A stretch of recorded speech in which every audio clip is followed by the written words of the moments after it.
I'm going to show two of the greatest features of this B5 Acoustic Samples VST.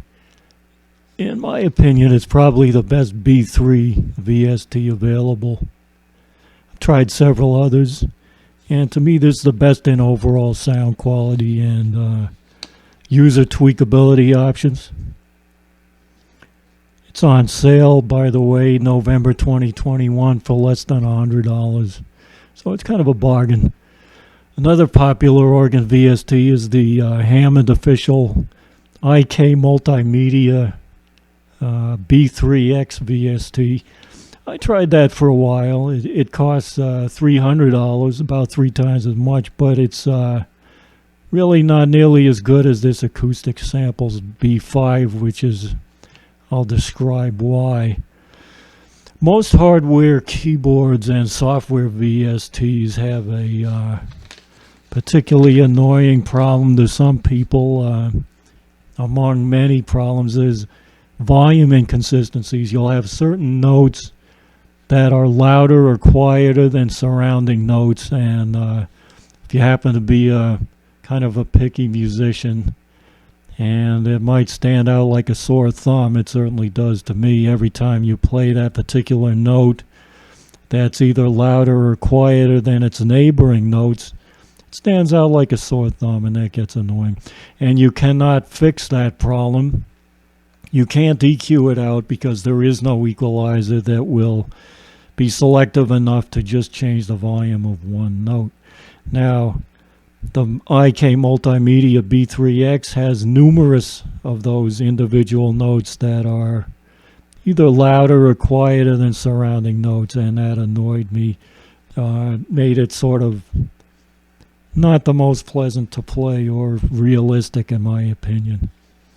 But this Acoustic Samples B5 that I'm talking about today, it actually has a brilliant unique fix for this problem, and nobody else, either in the hardware world or the VST world that I know of, has a solution nearly as good as this.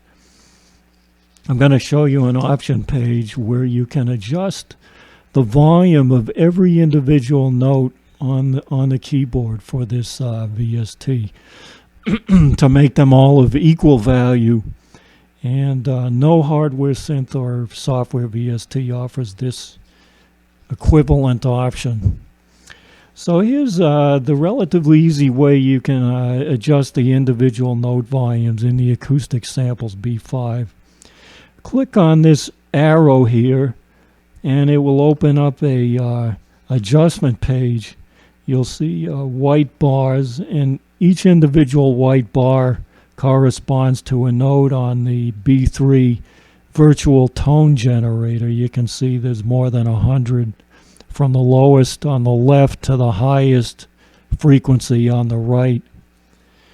So what you'll do to adjust the volume of a particular note, you will click with your mouse on any individual white bar. You're going to click inside the white bar close to the edge, the bottom or top edge of that bar. And while you have your mouse inside the bar, I believe you have to hold the mouse button down, and then what you're going to do is drag that white bar either up or down. If you drag it up, you're going to increase the volume. And if you drag that white bar down, it will decrease the volume, and it gives you a great range all the way from no volume to a very loud volume that's almost twice as loud as the surrounding note. So you have infinite adjustability. Now, so what you're going to do is you also have to be careful that you keep the mouse inside your individual selected white bar. That's a little tricky because it's kind of a small bar, and if you move your mouse pointer either left or right, you'll end up picking up some other bars, and you'll end up moving more than one bar at the same time, which is kind of unpleasant. So you'll need kind of a steady hand moving carefully and some focus to avoid doing that. Now here's an example of what I did to adjust. I only found one note in one of the presets of this B5 that it was a little louder than the rest. Not really that bad, but the top octave D in a few of the presets, the top octave D note was a little bit louder than the rest. So here's how I adjusted it. What you do is you're going to pull out one drawbar at a time, starting with your lowest drawbar. And I'm here when I say drawbars, I'm not talking about the white bars. I'm talking about you're going to go back to the main page. You're going to X out of this, hit the X on the right and get back to your main page, and you're going to see all the virtual drawbars on the Hammond panel. And starting with, just pull out the lowest 16-foot drawbar. That's what I did. And then I went back to the adjustment page using that little arrow there. And I located the white bar, which corresponds to the D note that was too loud. And I found that it was over towards the right side. It was one of those white bars on the, well, I was off to the left side on this. It was one of the lower things. The way you can locate which drawbar would correspond to the problem note that you have when you're playing your keyboard is pull out on the adjustment page, experimentally pull down one of the white drawbars very low down, and that will decrease the volume, and that'll show you as you play through the notes on your keyboard. You'll find out which one that is, so you can eventually zero in by experimenting with pulling down the individual white bars here to a low volume. You'll see which one corresponds to your problem note, which in my case was the top octave D. So I located that, and then I pulled that white bar down a little bit, just maybe a quarter of an inch or less, to get it just right volume. Then I pushed back on the main page again, the main panel, Xing out of the adjustment page.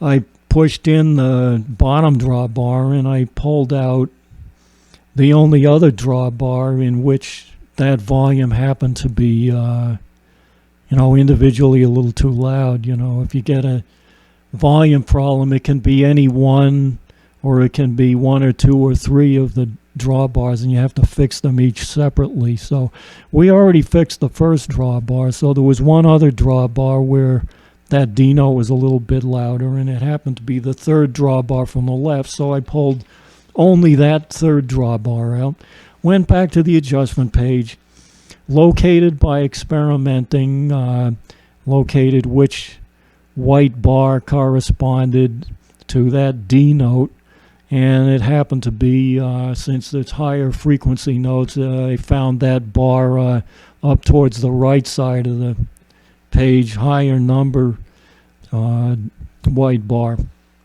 and I adjusted that one, and then I was all set. So it's a pretty brilliant adjustment. You're not able to do that on any other hardware synth or VST that I've ever encountered. So that finalizes how you can do that. You work with that. Excellent. It's a valuable feature there. Now, the next thing I'm going to talk about is how you can save custom presets. Now, they call them multis here. But let's say you started off, you're a beginner user, and you open up the factory default preset, and you made some changes. You changed some of the drawbars to different settings. You might have tweaked the tone control. You might have added some reverb, and then you adjusted some tone generator volumes like I just described. And now you'd like to save all of that into a custom preset. So here's the way you do that.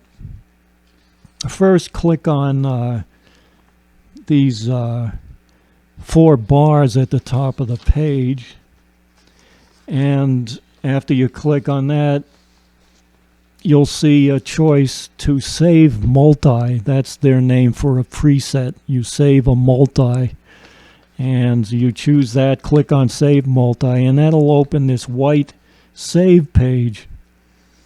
And the next step is pretty important for future use. You want to, at the top of your save page, navigate to your My Documents folder, which is an easy location that you can find in the future to reopen this preset. So navigate at the top of the page to your My Documents folder as the location to save your file. And after you've selected that as the location to save, down in the lower left, enter in a name for your custom preset or multi, and then just hit the enter button and save it just like you would any other file, and it'll be saved in your My Documents folder. So now, of course, the next thing you're going to do is, in the future, after you start up the app again, you're going to want to be able to open up your custom preset. So again, you're going to click on the 4 bars at the top here to open that preset, and to navigate to find your preset, you're going to click on Devices, OSC Drive, which you see here, OSC Drive, and it'll display, you click on OSC Drive and it'll open some folders, including your My Documents. It might call them Documents instead of My Documents. And you'll see at the lower right, you'll find the name of your saved custom preset or multi. You double click on that file name of your custom preset, and then after you do that, your custom preset will automatically load, and it will open up for use. It'll be there loaded up on your main page for you to start playing it. I'm going to add one more item of advice. After trying many Rhodes piano VSTs, I found the AAS Lounge Lizard EP4 to be way better than any other. It has an excellent range of realistic Rhodes sounds, and you can also get a good Wurlitzer sounds as well. And it's not flawed with a lot of these individual notes that are too loud or too quiet, as I was describing before, a thing you can fix in a B5. But this AAS Lounge Lizard isn't plagued with those problems. It's pretty clean as far as consistent volume.